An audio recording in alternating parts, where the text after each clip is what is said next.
Well, hello. Thank you for joining TBI Talk. And I'm your host, Lindy Boone Michaelis. And I have a wonderful guest today. I'm going to introduce her right away. She's a friend. She is someone who has gone through the TBI journey, and we've known each other for several years now.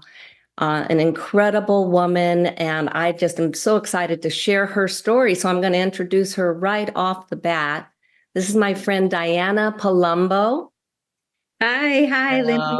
I'm excited. As soon as I knew I was going to do a podcast, I knew I wanted to be able to have you on and talk about your TBI journey with your sweet daughter, Samantha. I just would like to jump right in because we have just a certain amount of time and you have a lot to share. Samantha had a brain injury when she was 16 through having a car accident. And before we talk about that incident, I want you to just share a little bit about Samantha, who really is such a bright light in this world before and after her accident. And I want you to share a mother's perspective on this amazing young lady. Thank you. Thank you for having me, by the way. I'm really welcome to be able to be a part of something so important. Secondly, it's so humbling that God would use me to share our story and hopefully touch other people along the way and let them know that they're not alone, that and that there is light at the end of the tunnel if you can just get through some of the toughest times and darkest moments that you've ever experienced. But yes. So Samantha and becoming a mother. Well, first of all, I've been married for 45 years now, and I'm the mother of 4 children, all grown adults, and a grandmother to 8. But I was only pregnant once. So 2 of my children are stepchildren, but we prefer to call them bonus children. Mm-hmm. And then the 3rd daughter is my niece that we raised. When she was 18 months old, she needed a mommy. So she came to live with my husband and I. And then it was 3 years later that I was blessed enough to be pregnant and give birth to Samantha. A baby is always a blessing, there's no question, but Samantha was a blessing and a birthday present. She was born on my 28th birthday. So I didn't know that.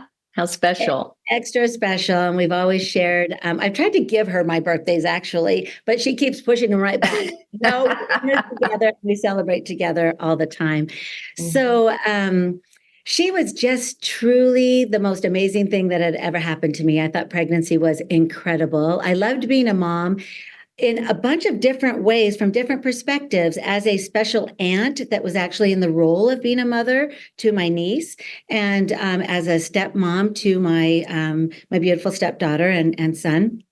So, but then to be pregnant and actually have a little person who was born on my birthday, who was so similar to me that it was just an incredible experience. She was very, very smart, very driven, very witty and fun and funny. And I think being the 4th of the group, she knew how to banter back and forth with her older siblings and how to kind of tease them right back and be able to run back into the shade of being the baby, right? Yes, and coddled and all of that. So as she grew, she just seemed to have an eye on the outside world, what it is that she wanted to do, what her life was going to be like, and who she was going to be. I would often ask her if what she wanted to be when she grew up, thinking she wanted to be a journalist. I mean, thinking that she'd want to be a lawyer or a doctor. Honestly, she was brilliant, and of course, in my eyes. But she said, no, I want to be a mom. And I was like, just a mom? Like, oh, you've got so much going for you. God's given you so many gifts, So I had to encourage her to actually explore other things. But I think she knew in her heart that being a mom is the absolute best thing in the world. And having a high calling. Yeah, the absolute best. Where most of us answer that question with, these professions. As Mm. I grew, I actually thought that that was a silly question that I would ask her, what did she want to be when she grew up? I should have been asking, who does she want to be when she grows up? And what impact in the world would she like to make when she grows up? But nonetheless, she knew she wanted to be a journalist. She had a absolute cute way with words and a wonderful way of throwing them out there in a very witty, playful, fun way. Well, I want you to describe what happened when she was 16 years old. You had this wonderful daughter full of possibilities, and the world was her oyster. Just, she really could have done anything she wanted to do, and possibly would have grown up to want to have a career, maybe go beyond journalism. Who knows? But then this accident happened. Can you describe that accident? Sure. She really was very accomplished. Even at that young age, she had started her own charity at 15. She called it Mom with Love. It was a program that supported women involved with domestic abuse and their children. And she was Miss California Teenager. So she was a quote beauty queen. But this pageant system was all about giving scholarships, college scholarships, and grooming young women for college and making a difference in empowering them in the world. America's National Teenager is that particular program. But so she was very proud of her brains and her beauty. In fact, before I go on to the story of what happened, can I read just a quick little piece of what she wrote about brains and beauty? Yes. I can describe her, but she did some journaling when she was in high school, and they're just little short prompts that I think from her own words, you all would get a better sense of who she was at that time, and then I can help describe who she still is and how many, in a number of ways that she's so similar still to who she was. So jumping right into the question of brains or beauty. This is these journals that her wonderful English teacher had her write. So she's 14 years old. It's 2003. And the question is brains or beauty? If I had to choose between brains or beauty, well, I would want both, of course. But to choose one, I'd go with brains. I'd choose intelligence because intelligence has value. In the real world, your brain is what takes you places, not your bra size. Yes, some people That's great. Yes, some people have succeeded off of long legs and blonde hair, but that is not the type of success I want. I would rather have people recognize me for the things I have contributed to the world rather than my looks. I believe in working your own way to the top instead of passing by on your looks. I'm definitely not saying that anyone who is smart is ugly or even that all blondes are airheads. I'm just saying that I would choose brains for sure. Yes. Intelligence. And she definitely had both going for her, for sure. Yeah. My nickname for her was my BB girl, brains and beauty.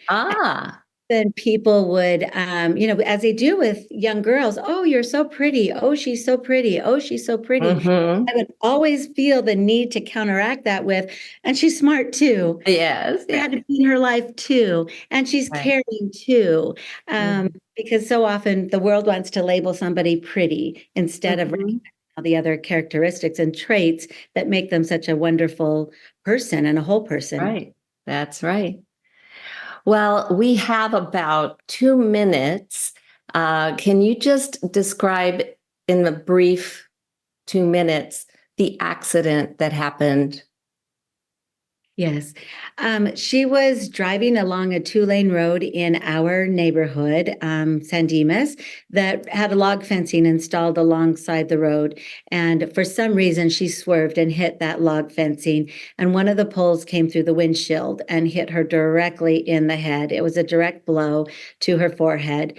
It caused an open skull injury where her brain was actually exposed. And the goriest of the detail, I think, is that her face was actually degloved.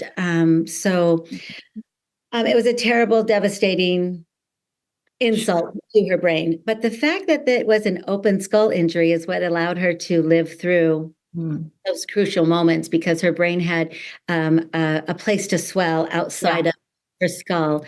And then secondly, that there were angels amongst us at that point that had the tools and the courage to be able to jump in and do what they needed to do to help her continue to breathe until the helicopter got there and got her to USC, LA County USC Hospital, level 1 trauma center in our area.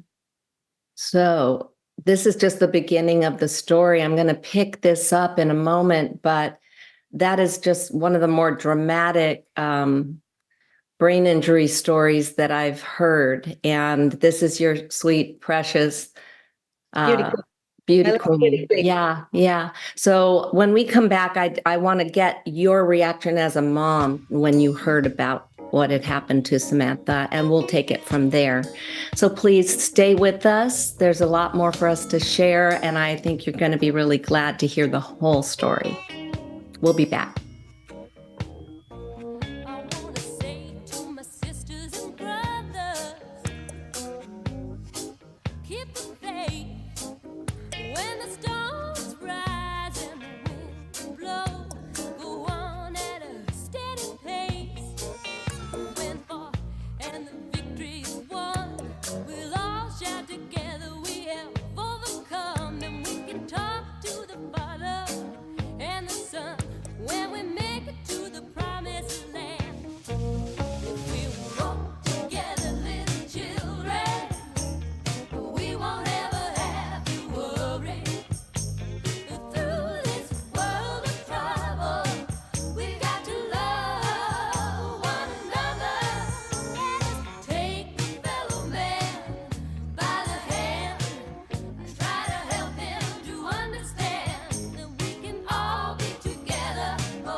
And so we're back, and I'm going to continue the conversation that we're having with Diana Palumbo about the traumatic brain injury journey that her daughter Samantha has been on. But I want to go back to what it was like for you, Diana, the mom. How did you hear about this accident?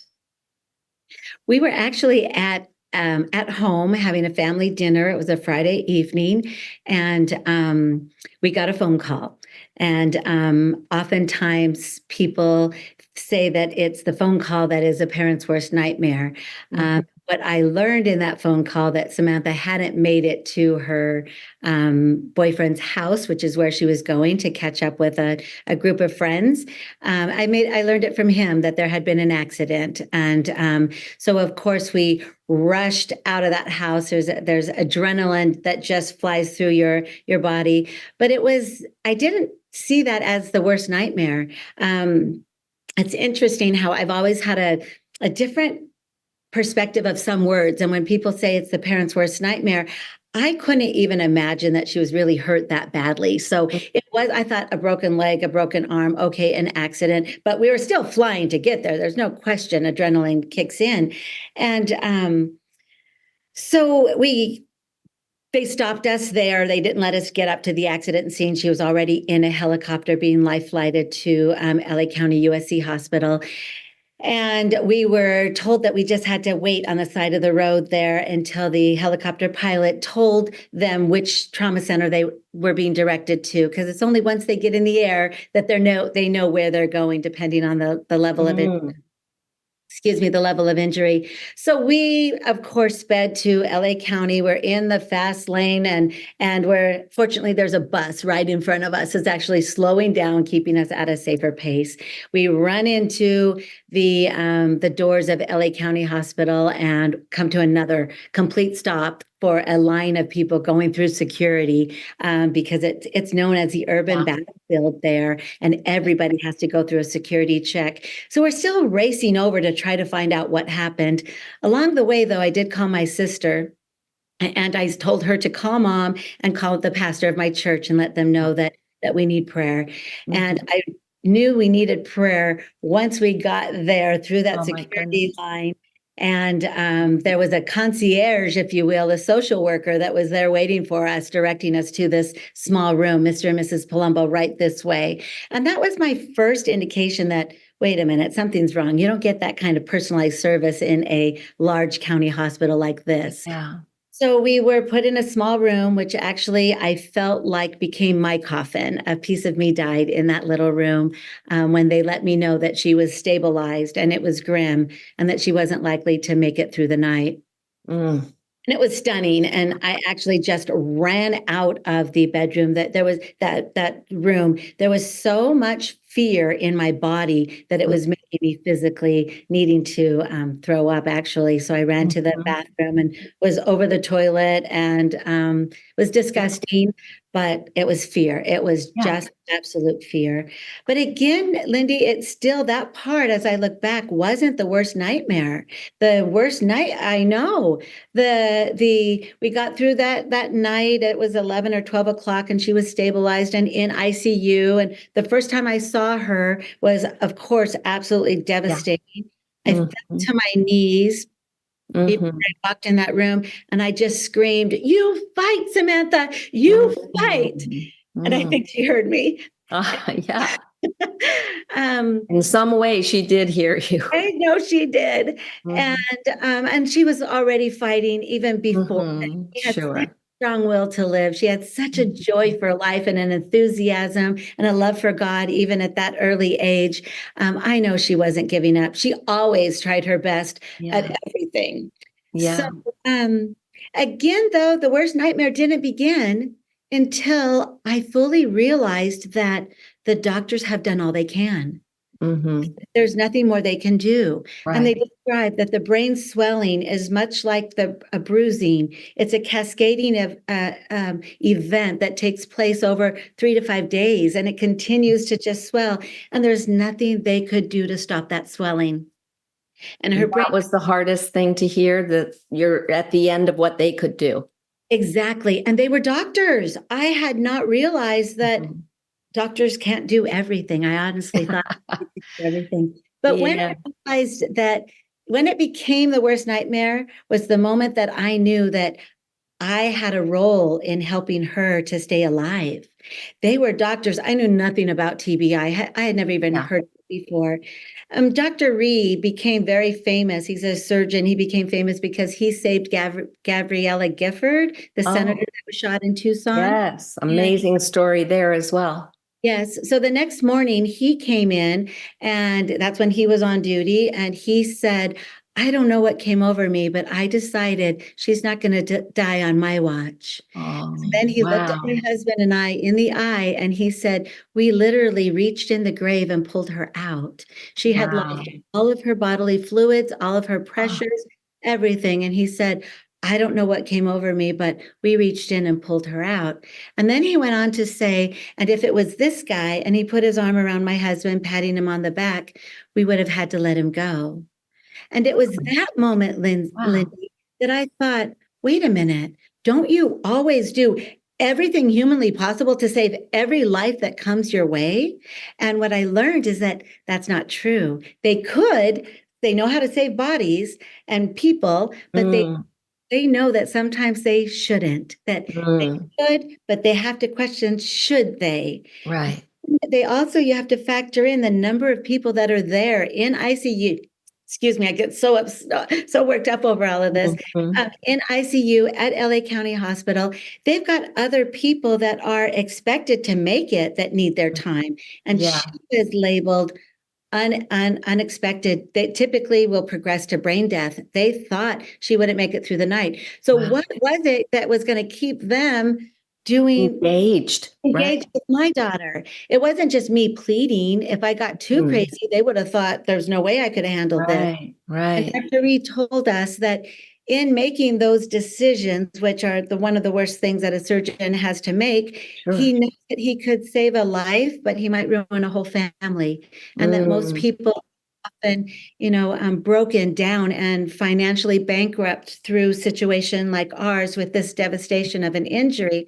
So he said, "I don't know if I've done you folks a favor." And I said, "You've done what God allowed you to do. Your circle of influence and impact is there. And now you're turning it over to me as the mom. And I'll take her any way God will give her to me. I'll take her. I'll take it from here, and we'll do the best that we can with it. Boy, that sounds a lot like what happened in our family as well, where doctors gave us a kind of a grim prognosis and said we would be comfortable unplugging Ryan from all these machines. It's really, going to be your call. They gave us the decision. And of course, we made the same decision. And I believe it was Ryan's dad who said, you guys are the medical team and you do everything that you can do on your end. And we're the faith team. We're going to pray and we're going to let God have the final say. So when you're talking about this is something I've lived through myself. And I'm sure a lot of people out there, I hope, get to hear this podcast and don't feel alone in this experience. It's a very frightening and lonely experience, but hopefully we can share some good hope with you. I'm going to take another break right here, but we're going to come back and continue this amazing story.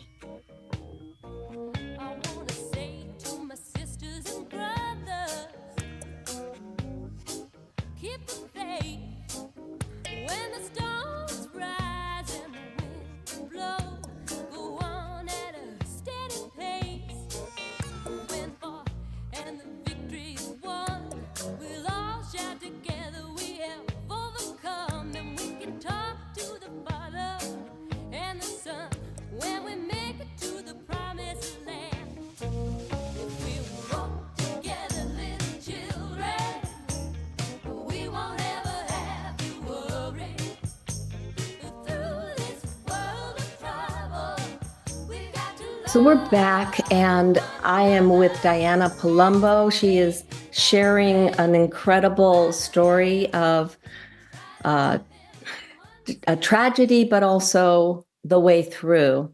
We're talking about her daughter, Samantha, having a car accident and just the incredible circumstances by which she survived it with an amazing doctor who made a hard choice and decided that he was going to do everything possible to give Samantha a chance. And I want you to pick up the story here, Diana, because you had to figure out a way to get up and meet the day. As many of us who've walked through this journey with so many unknowns, not knowing anything about traumatic brain injury until this happened. And this is your child, and it's your heart. And so every day, I'm sure, as you woke up and realized you needed to accept this is what you were facing, it wasn't a bad dream, it was real. Can you give me some morsels for the listener that might be in that situation right now, going through it? How did you meet the day? Let's see. I understand what you're asking, and I look back and I wonder too, how is it that I made it through and that my family survived this? Because I fainted when I took my dog to the vet. I was the one that was pushed in a wheelchair out of the hotel when she gashed her knee on an escalator and needed stitches. So it's not like you naturally have that strength, or you don't know that you've got that strength inside. Fortunately, God does give us what we need, especially when it's our child, to be able to keep going. But I found that it was words and phrases and that I clung to. And all I can remember is being so afraid of losing her. And I knew I had to choose courage over fear and knowledge over ignorance if I was going to get us through this. There was one phrase that I read early on that said, courage doesn't always roar. Sometimes it's that small voice at the end of the day that says, I've done all I can for one day and I'll try again tomorrow. And I would read that before I'd go to bed and try to get the sleep and eat properly. And I would read and be on the internet searching for studies of medications that could help wake her up because she began that long period of what they refer to as a vegetative state. Yes. And so I knew I had to do everything I can do to assist the team of doctors who didn't give up. Even though they knew that there was nothing more they could do, they still tended to her every step of the way. I can't thank them enough. There are no words to express the depth of gratitude that you feel for doctors and nurses and all the teams of people that it takes to get somebody through those crucial days and weeks, and for us, months. Because if she stayed longer in that coma, that was more likely there would be more impairments if and when she did wake up. So it was a long, slow recovery. But again, I used phrases like courage and telling myself that I could do this. I found hope in doctors that were willing to share their stories of studies that they were doing and were willing to help us help Samantha. And over the weeks and months, there were people that would come in and do therapy, I'm sure, doing just even the simple range of motion to keep her body moving the best that they, not to stiffen up. I remember just being so grateful to an ICU nurse, just thinking, you do this all the time. This is such a traumatic environment, and you chose this as a career. And so crucial. Yeah, I understand.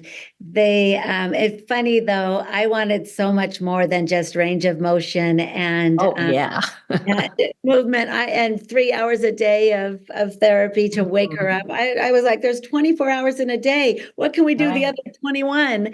So in fact, I jokingly said that I was going to put Red Bull in her IV. They didn't give us something because she was medically stable. She had no other issues, no broken bones other than every bone in her face. But she was medically stable. Blood pressure was fine. All of those were good. So it was just all about waking her up. Unfortunately, a study and a doctor on the East Coast, Dr. Giacino, that was studying amantadine as a medication that would wake people up. And it was a mom from the Brain Injury Association who shared that with me in one of my early phone calls in just digging for more information. What can I do? What can I give to my team of doctors out here that they can try something? Because I wasn't about the wait and see approach. I needed to do something, and now let's get this. You were proactive. Yeah. Amantadine, I remembered that medication was used also for Ryan. He was in a at least 4-month coma. I don't know. How long was Samantha's? It was about that same time as well. That it really depends on that level of description because I saw her as minimally conscious. I knew that there was a connection between us, like when her phone would ring and I'd put it to her ear and she would start making sounds. So he knew somebody was talking to her, but she couldn't do anything purposeful. So she didn't get to rehab. She couldn't move her left arm if somebody said, move your arm or wiggle your toes or open your eyes. But when you put that cell phone in her hand and it was one of her the other end of the line, she got that arm up to her ear slowly but surely. Oh, wasn't that a good day? I remember too that, Ryan was deemed in a coma when we discovered he could kiss us. And they said, he's still in a coma. It's a reflexive sort of movement. I go, it's okay. He kissed us. It was something new that he could do. And he started kissing us every day. So we'll take it, right? Yes, I agree. So how was her progress? And you're here now 19 years later. I'm sure, she started to blossom at a certain point with getting more awareness and interaction with you. Yes, it was a really slow recovery. It was the first probably year to year and a half before she could really even say yes or no with a thumbs up or a thumbs down, which is her way. So it was really a one-way relationship, but I knew she was there. I'd never lost that connection. And in some ways, Right. I feel like we grew a new umbilical cord for that time period that, Wow, what a good way to put it. yeah, my life, I was giving her life again through that. Yes. And I was feeding her through a G tube for 4 years. Yeah. And had 28 surgeries, reconstructive surgeries, craniofacial, where they had to remove part of the skull to rebuild the other part, Mhm. and dental procedures, et cetera, in the first 8 years alone. So Wow. just about the time that she was able to begin working in therapy really hard, another surgery came along, and then take two You've got to steps. recover from that. Right, right. But Mm. again, the incredible surgeons and doctors and those teams of people at UCLA, and I have to shout out to Dr. Kawamoto and Dr. Lazarev for their incredible skill and understanding to not push it too fast, too far, too Yeah. fast. In fact, Right. Dr. Kawamoto said to us, I won't rebuild her face until she can tell me she wants her face rebuilt. So Ah. she went to prom with her forehead caving in because there was no bone Mm. still there. Uh, Mm. he also said that they don't see that level of injury because the person doesn't make it that far. So he hasn't done that kind of reconstructive surgery as was Wow. necessary to rebuild her beautiful face. Uh, Wow. I so know it. You have just been amazing the way you've had the courage to go through all of these surgeries along with her and to communicate with her. And you give her so much dignity and so much respect. And I learn from you because um, I think that that's where so many of our loved ones do kind of slip through the cracks because they either are nonverbal. You were using a word that I hadn't heard before. Can you describe the condition? She's not able to talk, but she can think and she can communicate. We got yeah. about a minute for you to tell me about this. She uses a computer to speak, a text-to-speech app, due to an impairment called dysarthria. And dysarthria is simply the inability of her oral motor muscles to receive the messages that her brain is sending. So her brain is sending the messages as to what she wants to say in proper language and all of that. It's just her mouth won't respond to the positions, the sound positions that they need to go to be able to enunciate clearly. So for her to say mom, she has to push her chin, mom, and push it. Aha. So manipulate that sound, but The she oral has motor sound that can muscle. come out. It's just the finer details.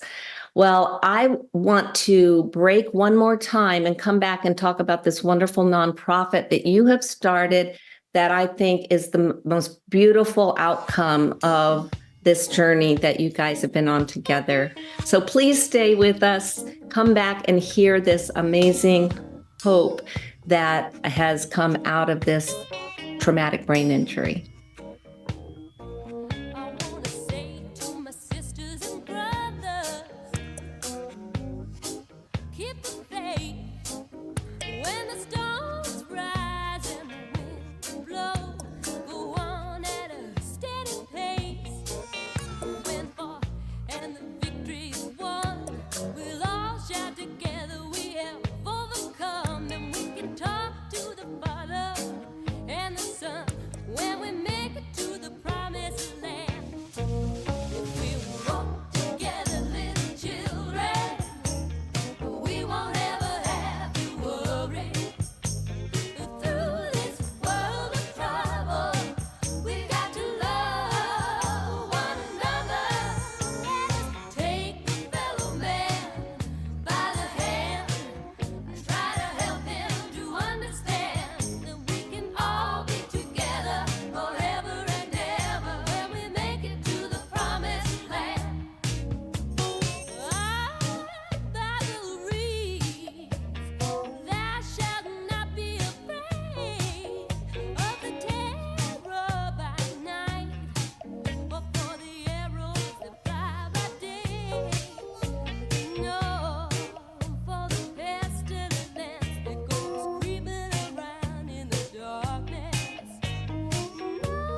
Well, welcome back. And we have been talking to Diana Palumbo about her journey with TBI and her daughter, Samantha.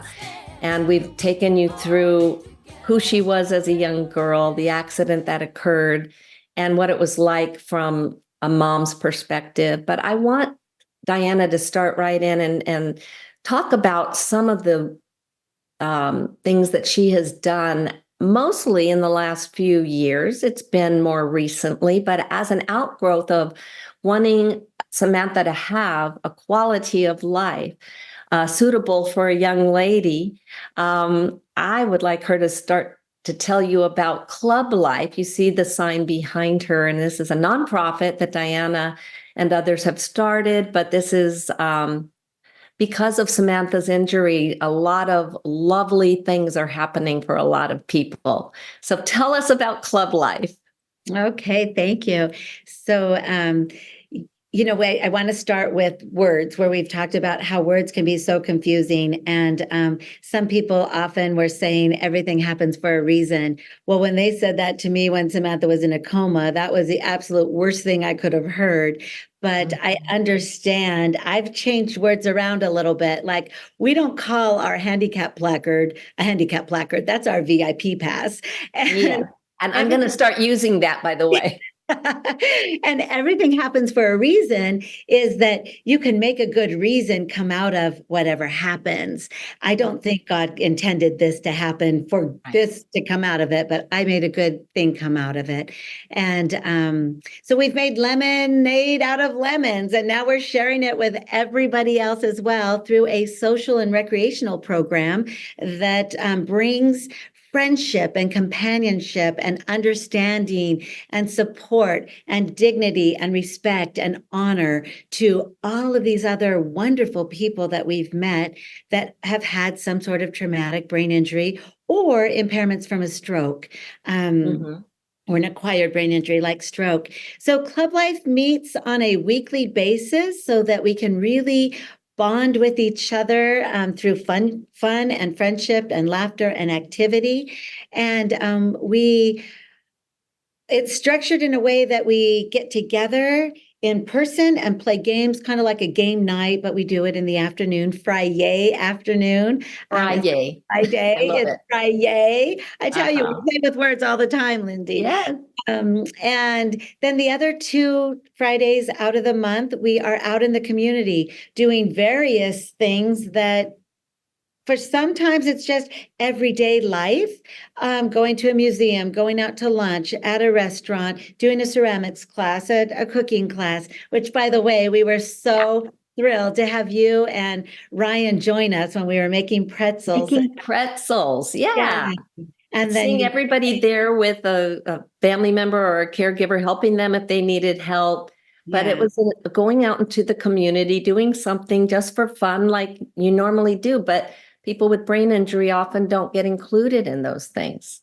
And sometimes it's not quite as fun to do something when it's just one or two, you or your mom and you and your mom and a friend. But when you're in a group, when you have a circle of friends and there's a lot of energy and a lot of smiles and a lot of laughter and shared experiences, it makes it more fun. So actually in 2 weeks, we're going indoor skydiving. So oh my, I got to see the pictures from that. Yeah, and the reception to that has been wonderful. Everybody's wanting to try it. Of course, it's something Samantha and I have already done. In fact, we've done paragliding. I don't know if you saw that video that I sent over, but she's paraglided off of the cliffs of La Jolla even after her accident. So that's why I say you have a lot of courage. You have a lot of, she does for sure, but you do too. Courage is another story. Coraggio in Italian is something that my brother-in-law whispered into my ear, and I think he breathed it into me from that very first night in the ICU. But when I first asked you about C.L.U.B.life, you were very clear that, Lindy, they've had so much therapy. I just want them to have fun. Right. I want them to be away from therapy and focused on brain injury and give them, friendship and something to look forward to at the end of the week. Right. I think is so needed. And isn't it true that laughter really is the best medicine? Yeah. And my mom and she's somebody that Samantha looked up to and admired, still admires very much for her sense of humor. And she's had a tough life, lots of adversity that she had to overcome. But she showed us through her example how playing games and having fun and finding something to laugh about, even when it wasn't funny at that moment, really gets you through. And it refreshes and it re-energizes. And I've learned along the way that we also have to make space in our brain for positive thoughts and affirmations and words to overwrite those negative, fearful feelings and thoughts that come up. So I hung to my mom's saying was, "This too shall pass," and laughter is the best medicine. And so we have a joke of the week club. We meet online on Wednesday. We call that What's Up Wednesday. And it's a midweek check-in. And there's one person who's the assigned jokester who brings a joke to us so that we can all just laugh and forget for the moment that we're even living a life with brain injury. That's right. Because how many people are part of your group now? We have about 25 survivors, and maybe 19 to 20 are actively participating every week. They've cleared their schedules and changed their appointments so that they could be part of Club Life on Wednesdays and Fridays. And the age group that you kind of cater to? We're open to anybody over the age of 16 to up to about 80. No cutoff then. That's right. If they are looking for a group of friendship. Now, we separate by groups because we like small peer groups as well. So we have our young at heart, which is the people over 40. And then we've got our young adults that are, somewhere between 16 and 40.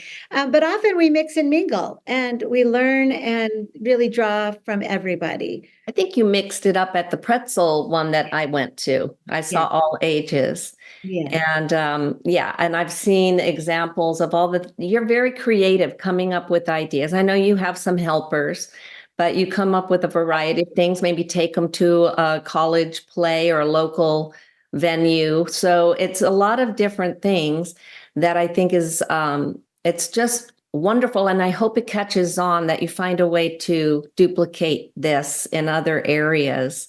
We're just about out of time. So if people want to know more about Club Life, can you just give your website address and social media kind of connection? Sure. So our web address is livetheclublife.org. And that's what we hope to be able to offer to a lot of people is an invitation to live the club life with us. And by the way, CLUB is our acronym for Celebrating Life United with Brain Injury. So Diana, this is just amazing. I hope everybody that is listening, please look up this website and see if there's any way you can try to infuse something like this in your area. And if you are in our area, maybe you can connect with Diana personally. But thank you so much for sharing. This has been rich. I thank you. Thank you so much, Diana. And thank you all for tuning in. We'll see you for the opportunity. Bye, everyone.